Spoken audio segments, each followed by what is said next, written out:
All right, so now we have the part where the John the Baptist's disciples, they brought the news to Jesus, right? They told him what happened, and then Jesus, when Jesus heard about John, he withdrew to a boat by himself. And when the crowds learned this, they followed him. And then when Jesus arrived, he saw a big crowd, and the disciples wanted to, just paraphrasing, the disciples wanted Jesus to send the crowds away, or they wanted the crowds to go away so they can get something to eat, because I guess they were there for a long time. And that's when we see one of the most familiar, the multiplication of fish and the loaves of bread. And one thing that we can take away from this is, well, let's talk about that first. Like, you guys have any comments about that part? I mean, there's been commented on for eternity. It's one of the first things you learn in Sunday school, right? Multiplication of the fish and the bread. But one thing I'll say real quick is that Jesus multiplies that what people bring him, right? You have to bring something to him, and then he multiplies it. You see how he says, bring me what they have? He could have came up with any food right there, really. He could have said, all right, let's have this. Boom, here it is, miracle. But we see that we have to bring something to him first, and then he multiplies it according to his will. What do you think Jesus wanted the crowd to stay and not go away? Like, just because he wanted to, you think it was because he wanted to do the miracle to kind of show them this is the power of God in me? Or was there another idea there? Like, he thought that maybe they wouldn't come back, or a mix of both?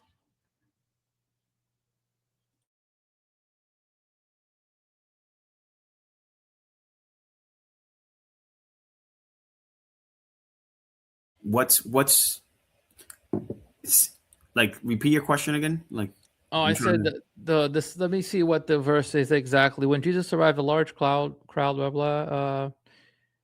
The disciples came to him and said, "This is an isolated place. It's getting late. Send the crowds away so they can go into the village and buy food for themselves." And then Jesus was like, "No, there's no need to send them away. Give them something to eat." So my question was, why do you think Jesus didn't want the disciples to send them away? I almost think it might. Oh, sorry. Go ahead. No, you go ahead. I was gonna say, almost the way you're reading that, it kind of hit me that like maybe it was less about all those people and more about the disciples and showing them the miracles Jesus can do so they can believe in him. I've never really thought of it that way, but just when you read it back, that's kind of what it was like. Cause like, who knows? I'm sure the people, I mean, that many people, 5,000 plus. I mean, because it says 5,000 besides women and children. So you're probably upwards of 10 to 15,000. Not that 5,000 isn't miraculous enough, but those people are almost I always just have pictured them just getting in line and coming up. So I don't know if they actually knew how much he started with, or if they're just seeing it come out of the basket. Obviously the details aren't there for that, but I think it was more for the disciples just to see he's the real deal, like what he can do. And that's almost what he wanted to show them. I think so too. Especially it's right before he says, "You have little faith," right? It was like a theme that he was trying to teach them about. And you can see that he says, don't send them away. You give them something to eat. He didn't say like, don't send them away. I'm going to give them something to eat. So you're absolutely right. I think as far as like, he wanted the disciples to have more faith. He wanted to strengthen their faith, because he said, you give them something to eat. That as soon as you said it and I saw the you, I was like, yeah, of course it's about them. He wouldn't say, oh, I will give them something to eat, because he was more about having the servitude, and he wanted to serve his disciples by giving them more faith, strengthen their faith. Yeah, I think that pretty much he's preparing them, because later on, when they start forming the church, they're gonna just be dealing with crowds. And like you say, if you see pretty much chapters back, and even now later on, you will see a test of faith. I think that's a test of faith. He's forming them because he needs them to get to a point to realize that you have to rely on God. And every Christian over here, and also the ones who are actually on our YouTube, have experienced that. Like whenever you're trying to get resources and you're like, God, what should I do? I'm following you, but I don't have, I'm missing something.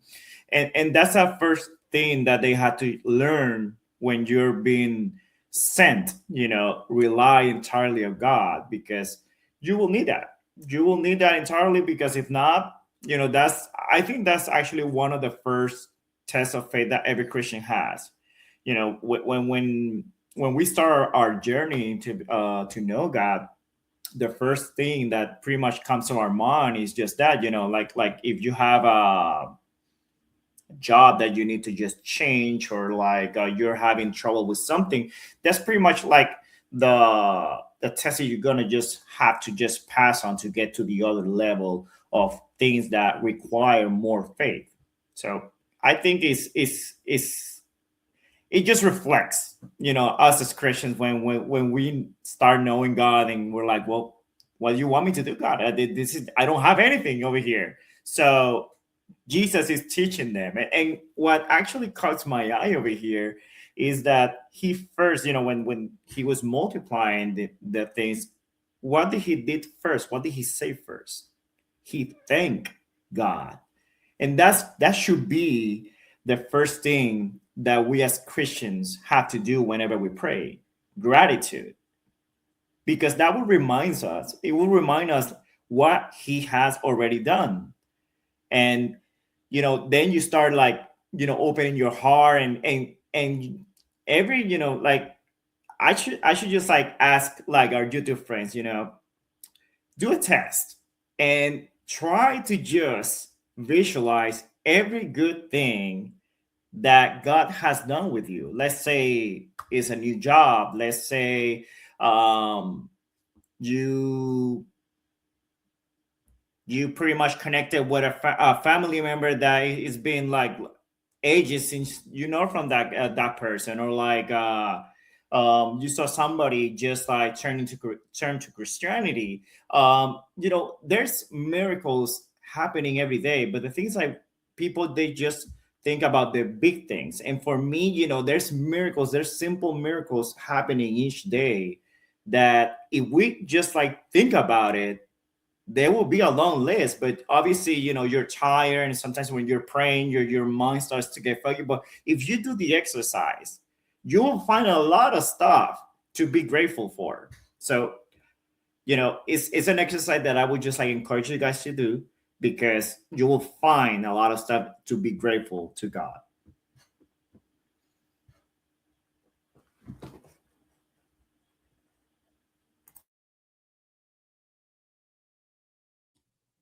Frankly, you had something before?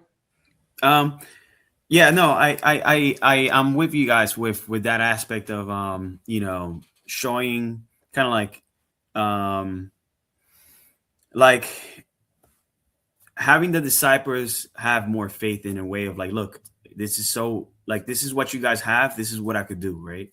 At the same time, the fact that the other side of it, right, it's like the fact that 5,000 people came to see Jesus and he fed them all. Like, like those people were like, whoa, like where did he get all this food from, right?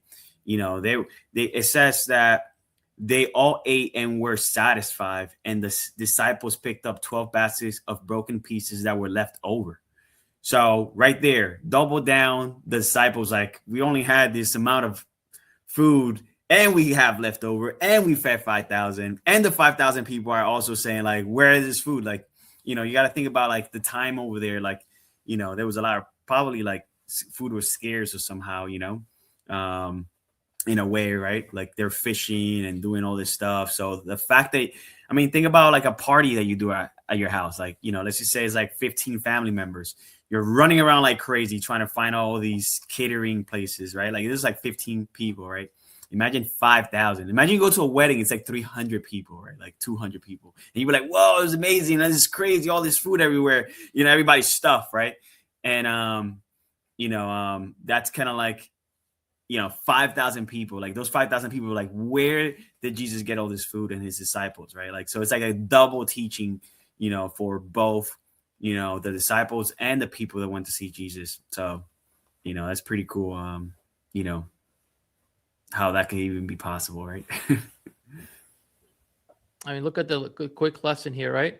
It's almost like we can always apply this to our lives. It's like we always talk about, Lord, we can't do this. Why not? Oh, I don't have enough. He's like, we don't have enough.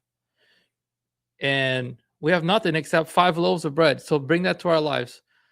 Lord, I can't do this. Why not? Oh, I don't have enough. I'm not enough. I don't know how to do this.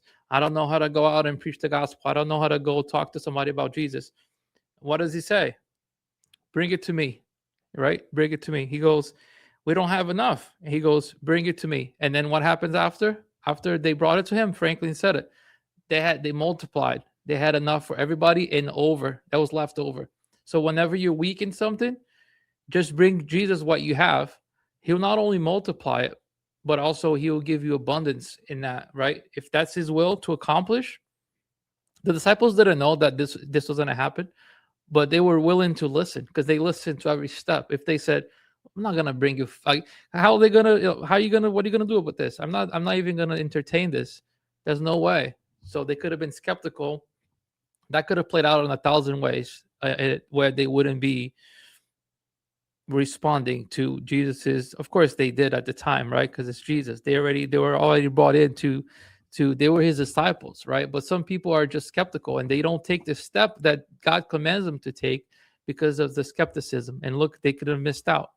They could have missed out here if these disciples didn't listen to Jesus's directive here. So again, it's just something that we can also think about every day. It's like, I don't have enough. Bring me what you have and see what happens.